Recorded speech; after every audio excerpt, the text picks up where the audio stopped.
Voilà ce que c'est, mon vieux Joseph, d'avoir choisi la plus jolie parmi les filles de Galilée, celle qu'on appelait Marie. Parfois je pense à toi, Joseph, mon pauvre ami, lorsque l'on rit de toi qui n'avais demandé qu'à vivre heureux avec Marie. Vous connaissez peut-être cette chanson de Georges Moustaki. C'est un peu une complainte. En tout cas, elle trahit un certain regard complaisant, un regard de plusieurs contemporains sur Joseph. Puis avouez, frères et sœurs, qu'on peut être tentés, nous aussi, de regarder Joseph avec ces yeux-là. Ah, mon pauvre Joseph, tu t'es bien fait avoir. Tu rêvais d'une vie tranquille, puis tu t'es fait prendre dans un tourbillon avec Marie et Jésus. Mais avant de prendre Joseph en pitié, avant d'avoir envers lui là, une ricaneuse condescendance, il faut sans doute nous redire, frères et sœurs, que l'Évangile, c'est quand même pas un journal à potins. Son objectif premier, c'est pas de nous raconter les malheurs de Joseph. Non, non, c'est plutôt de nous dévoiler la bonne nouvelle de Dieu qui se réalise. Et cette bonne nouvelle-là, elle se réalise parce que des femmes et des hommes sont disponibles. Parce que des femmes et des hommes répondent présents quand le Seigneur les appelle. Et Joseph était de cette race-là. C'est, je crois, ce qu'on peut d'abord comprendre quand l'Évangile nous le décrit comme un homme juste. Joseph, ce n'était pas un naïf, ce n'était pas une bonne poire là, dont on peut se servir à son insu.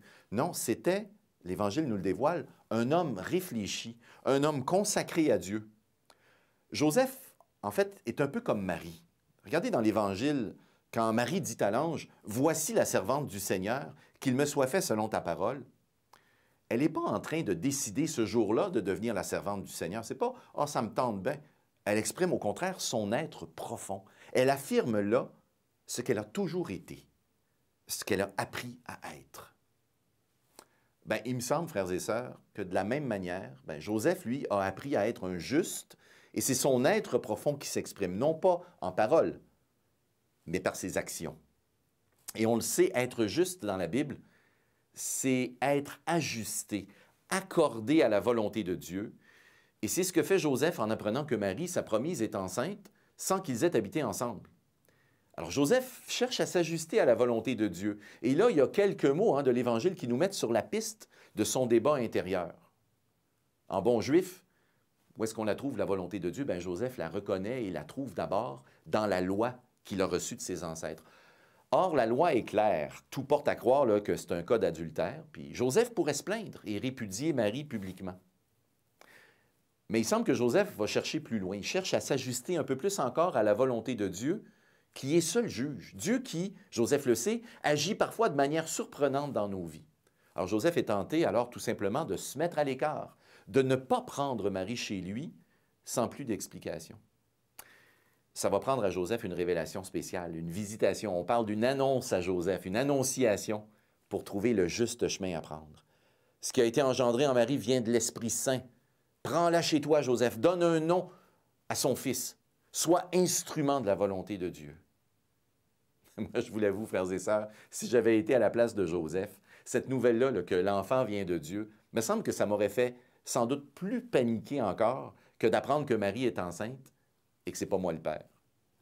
Mais voyez-vous, Joseph, là, c'est là qu'on voit que c'est un juste. Quand Dieu parle et demande, Joseph passe à l'action.